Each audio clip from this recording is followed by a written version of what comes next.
আমার প্রিয় ছাত্র ও ছাত্রীরা, আজকের এই ভিডিওতে মাইক্রোস্পোরোজেনেসিস প্রক্রিয়ায় যে পরাগ রেণু বা পুংরেণু সৃষ্টি হয়েছিল, সেই পুংরেণুর ভেতরের গঠন সম্পর্কে তোমাদের কাছে বলবো। পরাগরেণু বা পুংরেণু, যাকে পোলেন গ্রেন বলা হয়, পোলেন গ্রেন, খেয়াল রাখো, পোলেন গ্রেন, পোলেন গ্রেন দেখতে পাচ্ছ, পোলেন গ্রেন ভাষাটা আছে, পরাগরেণু ইংরেজিতে পোলেন গ্রেন। এই পোলেন গ্রেন উদ্ভিদের পুংলিঙ্গধর দশার প্রথম কোষ। এই পোলেন গ্রেন, আবার বলছি, এই পোলেন গ্রেন উদ্ভিদের পুংলিঙ্গধর দশার প্রথম কোষ। ক্লিয়ার? এই প্রথম কোষটি প্রথম অবস্থায় এককোষী, একটি নিউক্লিয়াস যুক্ত সাইটোপ্লাজম শ্বেতসার অসম্পৃক্ত ফ্যাটি অ্যাসিড সমৃদ্ধ হয়। আবার বলছি, এই কোষটি অর্থাৎ পরাগ রেণুটি এককোষী, একটি নিউক্লিয়াস যুক্ত, প্রথম অবস্থায় একটি নিউক্লিয়াস যুক্ত এবং সাইটোপ্লাজম শ্বেতসার ও অসম্পৃক্ত ফ্যাটি অ্যাসিড সমৃদ্ধ হয়। ক্লিয়ার? পরাগ রেণুর সৃষ্টির শুরুতে খেয়াল রাখতে হবে, এই পরাগ রেণু বা পোলেন গ্রেন সৃষ্টির শুরুতে পরাগ রেণুর প্রাচীর পেকটিন ও সেলুলোজ দ্বারা গঠিত। পরাগ রেণুর প্রাচীর পেকটিন ও সেলুলোজ দ্বারা গঠিত। এই ধরনের প্রাচীরকে বলা হয় প্রাইমোমেক্সাইন।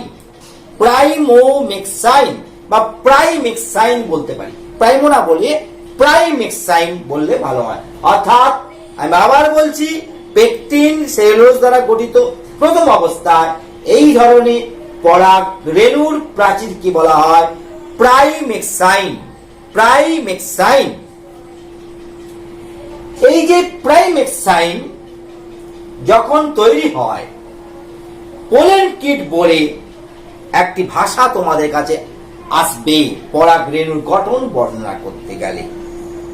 পতঙ্গ পরাগী ফুলের যে পরাগ রেণু ট্যাপেটাম নিশ্চিত তৈলাক্ত একটি চটচটে পদার্থ থাকে, একে বলে পোলেন কিট। এই পোলেন কিট কি কাজ করছে? পরাগ রেণুর বিদারণ করতে সাহায্য করে, পরাগ রেণুর পরাগকে পতঙ্গ বা প্রাণীদের থেকে পরাগ যোগ করতে সাহায্য করে, পরাগকে বিভিন্ন রাসায়নিক পদার্থের হাত থেকে রক্ষা করে এই পোলেন কিট। এছাড়া এই পরাগ রেণুর বর্ণ, গন্ধ সৃষ্টিতে সাহায্য করে আরেকটি জিনিস, সেটা খেয়াল রাখবে, সেটি হলো স্পোরোপোলেনিন। স্পোরোপোলেনিন এটি পরাগ রেণুর প্রাচীরের বহিঃস্তর থেকে নিঃসৃত হয়। এইটুকু তোমাদের জানলে। এবারে আমরা পরাগ রেণুর যে এতগুলি কথা বললাম, এই পরাগ রেণুর মূল গঠনটা আমরা জানি। মূল গঠনটা কি খেয়াল করো।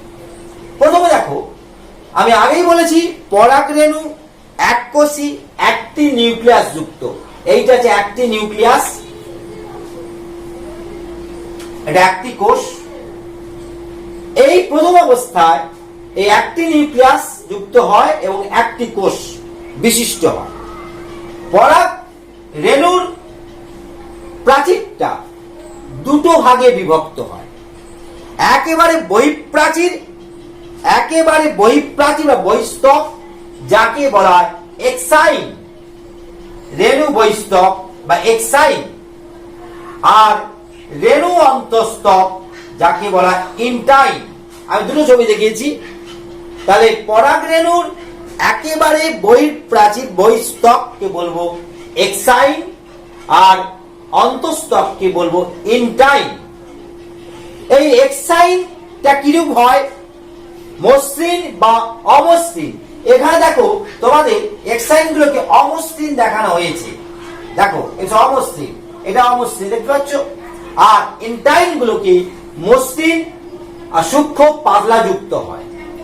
এই মসৃণ বা অমসৃণ এক্সাইন যে দৃঢ় প্রকৃতির প্রাচীরটি বা বহিস্তকটি একটি স্পোরোপলিনিন নামক ফ্যাট জাতীয় পদার্থ দিয়ে তৈরি, খেয়াল রাখবে এক্সাইনটা।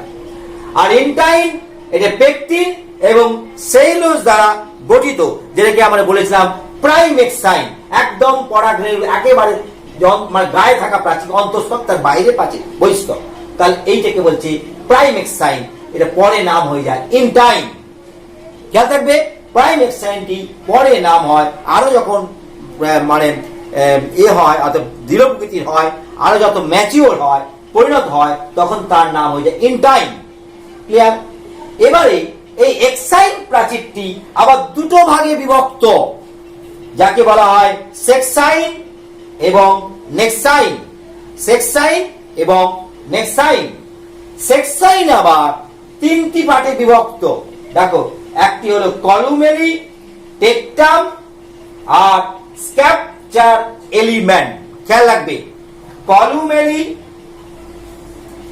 টেকটাম, স্ক্যাপচার এলিমেন্ট, এই তিনটি নিয়ে হয় সেক্সাইন আর নেক্সাইন রইল। এবারে আমরা আসবো পরাগরেণুর আরো ভেতরে।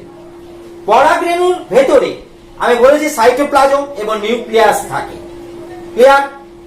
এবারে লক্ষ্য করে দেখো পরাগরেণু যখন আরো ম্যাচিওর হচ্ছে, অর্থাৎ অঙ্গজ কোষ বা অঙ্গজ ভেজিটেটিভ সেল এবং জেনারেটিভ সেল যখন গঠন করবে, অর্থাৎ পরাগরেণু পরবর্তী স্টেপ অঙ্গজ কোষ এবং জনন কোষ গঠন করা, তাই তখন এই পরাগরেণুর এক্সাইনটা মধ্যে অনেক রন্ধ্র দেখতে পাবো, যেগুলোকে বলা হয় রেণু রন্ধ্র, পোলেন স্পোর, রেণু রন্ধ্র। এই রেণু রন্ধ্র যদি একটি থাকে তাকে বলা হয় মনোকল্পেট। মনোকল্পেট, এক রন্ধ্রযুক্ত, এক রেণু রন্ধ্রযুক্ত পরাগরেণুকে বলা হয় মনোকল্পেট, এবং একের বেশি যদি থাকে সেই ধরনের পরাগরেণুকে বলা হয় পলিকল্পেট। মনোকল্পেট এবং পলিকল্পেট।